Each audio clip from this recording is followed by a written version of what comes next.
Hey friends, welcome back, and it's time for more Reddit stories about entitled people, crazy people, and everything in between. So make sure to subscribe for more and let's get right into it. Apparently, I am an idiot because you went to the wrong hotel. I work as a night auditor and we see and deal with a lot of crazy crap. I work at a small hotel in a smallish town where we have a lot of break-ins, drugs, crime, homelessness, and overall not a safe city to live in.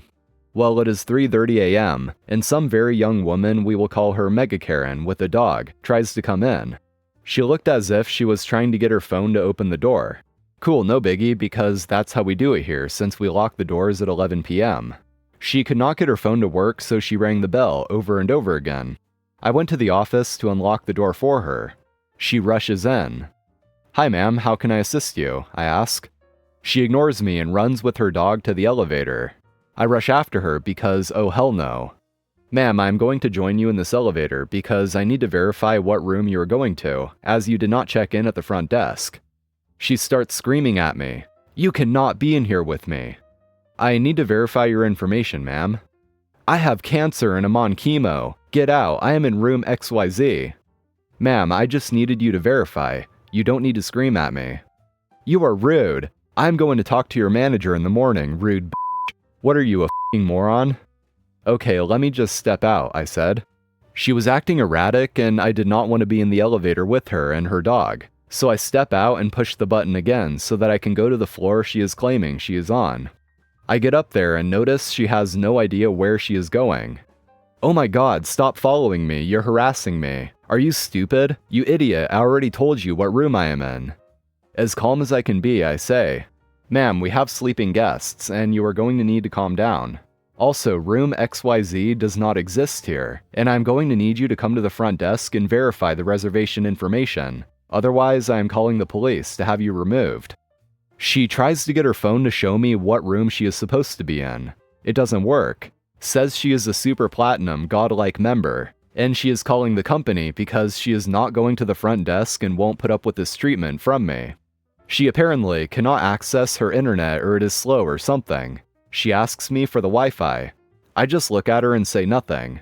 She is able to call her boyfriend or whoever she is going to see. She tells him this crazy story about how I left her outside in the cold at 3 a.m. And now I am harassing her and won't stop following her because I am crazy or something, and how I am a rude idiot and she feels unsafe.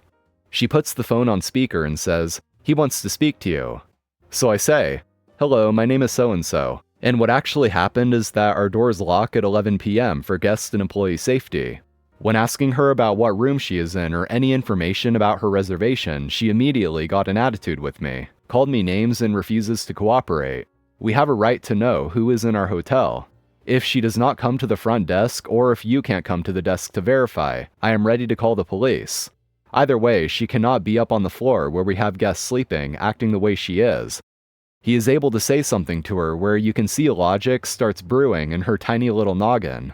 Looking embarrassed as heck, she says, "This isn't the blanket blank on South Blank?" No. If you had cooperated with me, ma'am, to give me the information I needed, I could have told you long ago you were at the wrong hotel, and we could have avoided all of this. She apologizes profusely. I go down the elevator with her and her nice little dog, where she was so sorry that she was being so mean and rude to me.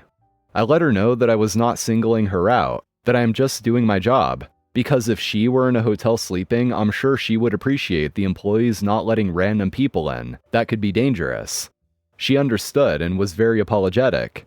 She said she needed to use the restroom and said already peed herself a little bit. I allowed her to use our lobby bathroom and offered to let her stay in the lobby while she waited for an Uber, which she didn't need because she drove herself. Come to find out, she was in such a hurry to get into the hotel, she left her purse and her luggage at the entryway of our hotel. And to be honest, I am shocked no one came up and stole her stuff, which would have been karma at its finest, but I'm glad it was resolved. Neighbors stole half an acre of our land. My family owns just shy of 3 acres of land in Georgia, and we've had these neighbors for about 5 years now. In the beginning, they were just parking over on our side, which no one really minded. My mother, the property owner, was a little concerned when they placed an above-ground pool on our property line, in between the two properties, but decided to let it slide because it just wasn't worth it. Then as the years have gone by, bit by bit, they've taken more and more land. It started with cutting the grass on our side, creating a property line about half an acre over from the actual line. Our grass was getting tall due to our lawnmower being out of commission, and my mother assumed they didn't want taller grass near their side and just let it slide. Then they began construction. They began clearing out trees, graveling to extend their driveway into our land, and creating a literal farm next door. We live out in the country and there's a cow farm right behind us, so the farm itself isn't the issue. However, they had begun using our land as farmland, erecting a chicken coop, a cow pen, and have started clearing out more area for goats. Their property is about 1 acre according to the local tax assessor website. When this began, my mother immediately went next door and tried to speak to them. She said that she didn't mind them using her property, but she wished they had spoken to her first, and not to place anything permanent on the property, as she was planning on putting up a fence. At this point, we did not know that they had cut down trees and already permanently damaged the property. She was met with anger and they talked down to her as though she was stupid to ask them not to use the land. "You aren't using it," is their main argument. My mother isn't a confrontational person, but I am. We immediately got a survey to place property line stakes, and actually learned they were using more of our property than we initially thought we had. We saw the torn down trees, and noticed they had been dumping trash on our side behind an old barn we have. The neighbors harassed the men that performed the survey, and as soon as they had left, ripped the property markers out of the ground, and began moving them over to where they want the property line to be. Every day they keep inching farther and farther past the actual property line. We contacted a lawyer who suggested we send a certified letter, giving them a formal 7-day notice to remove all trash, clear out all of their belongings, and remove all trailers they have now parked on our property. If they do not vacate, we can seize their belongings and officially bring them to court for damages, or at least that is what the lawyer had explained to us. We have sent the certified notice, and the 7-day notice is up, but the neighbors have refused the certified letter. It has attempted delivery several times and they have not accepted it. What can we do? Does the 7-day notice still stand if they have not received the letter? Should we send another one by regular mail? Give them another 7 days? We aren't very well off, but we have to get our land back. They have done so many disrespectful and downright mean things to us since this has started, including hiding the metal rebar that marks our property lines. They drove it deep into the ground and dumped sawdust chips and trees on top of the line. We also know that when they don't see any cars in our driveway, they snoop around our property and even get close to our house. I don't have video evidence of this, so I don't think I can actually use this in court. But it is incredibly jarring to wake up in your home and see people hanging out on your back porch and walking their kids around your front yard. My mother had taken my car for the day and it looked as though no one was home, and that's when I noticed them walking through our yard and barns looking around. As soon as I went to call 911 and ran outside to confront them, they snuck off back to their property and laughed it off when I followed them to confront them, claiming they had lost one of their chickens and were just searching for it. We are in the process of getting security cameras up. Update. We have found a new real estate attorney and we have a consultation later today as to what the next steps will be. Another thing we actually just learned is that our neighbors next door do not own the property. They are renters. The actual homeowner owns several pieces of property and rents them out around here. These people do not even own the property they are chopping down trees on, graveling, and starting a farm on. And a commenter asked, is there a reason you haven't towed their trailers that are parked on your property? NOP says, honestly, and I personally disagree. My mother is not confrontational and wanted to settle this between neighbors and not anger them, but we are way past that point. I'm planning on calling tomorrow to get them towed regardless. They really have used her and it is her fault to a point, but the neighbors are definitely in for a rude awakening. And this OP seems to have mainly come to Reddit to ask for legal advice. And considering that OP has consulted an attorney and the people next door don't even own the land that they're renting on, I'm sure it should be pretty cut and dry that if they don't stop what they're doing, they're in for some trouble. There doesn't seem to be any confusion of what the official property boundaries are. They're just encroaching, simple as that. So it seems like as long as OP proceeds correctly in the legal way, it should work out. Creepy guy at my door. I, a female, was 25 at the time. This was 2018 and I lived with my boyfriend in our hometown. It's a small city that's relatively poor and has some drug problems, as there's not much to do. My boyfriend, now husband, was at his friend's house. It was a Saturday night, and he said he'd be home around 9. He was about 2 towns over, a 20-minute drive. At the time, we lived in a duplex, split upstairs and downstairs.